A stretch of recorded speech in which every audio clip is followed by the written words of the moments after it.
मनोहर लाल ने पलवल में सरपंच, पंचायत समिति और जिला परिषद के सदस्यों के साथ संवाद किया। इस दौरान मुख्यमंत्री ने सभी को सरकार की कार्यप्रणाली के बारे में विस्तार से जानकारी भी दी है। साथ ही कार्यक्रम के दौरान सीएम मनोहर लाल ने बताया कि सरकार ने कार्यशैली में बदलाव किया है और अब ग्राम पंचायतों में विकास के काम के लिए सरपंचों से मंजूरी लेनी होगी। साथ ही भ्रष्टाचार पर लगाम और बेरोजगारी पर भी मुख्यमंत्री ने कहा है। आपको सुनवाते हैं।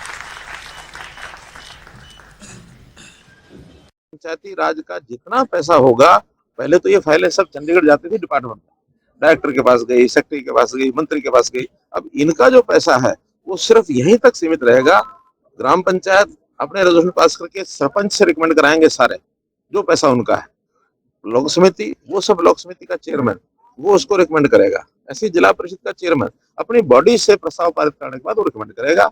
और फिर जो इंजीनियरिंग डिपार्टमेंट है वो हमारा जैसे सबसे पहले जेईज हैं, 2 लाख तक वो करेंगे, 2 से 25 लाख तक एसडीओ करेंगे, 25 से 1 करोड़ तक एक्शन करेंगे, 1 करोड़ से 2.5 करोड़ तक वो एससी करेंगे, 2.5 करोड़ से ऊपर चीफ इंजीनियर के पास जाएगा।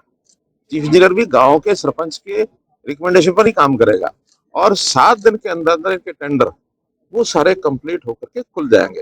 देखिए उसमें क्योंकि बहुत तरह की श्रेणियों की जमीनें बहुत समय से चल रही हैं, कानून में अलग अलग उसके नाम लिखे हुए हैं।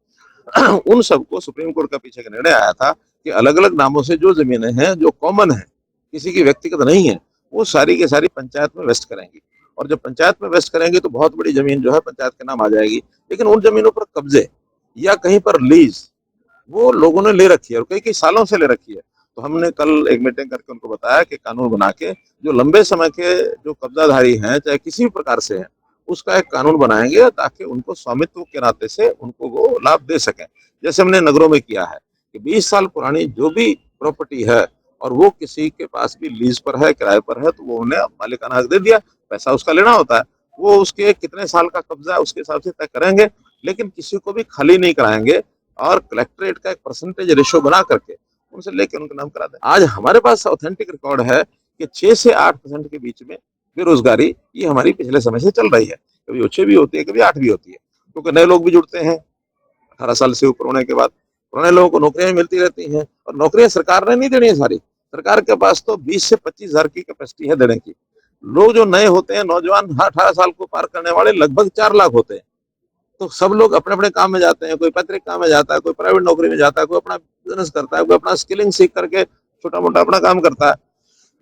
उस नाते से हमारे रेगुलर सिस्टम चल रहे हैं। विपक्ष विपक्ष होता है, कई प्रकार की बातें वो करते हैं।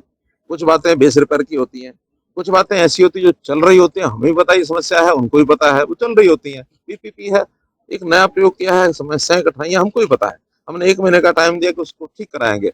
और कुछ बातें ऐसी भी होती हैं जो वास्तव में सरकार की कमियां होती हैं और विपक्ष बताता है, उसको हम ठीक करते हैं, उसके लिए विपक्ष का धन्यवाद करता हूं। लेकिन वर्तमान में बेसिर पैर की बातें ये ज्यादा हैं, जिसका कोई आगे पीछे कुछ नहीं है। और कई बार तो बढ़ा चढ़ा करके जो कुछ कहा जाता है बदनाम करने के लिए,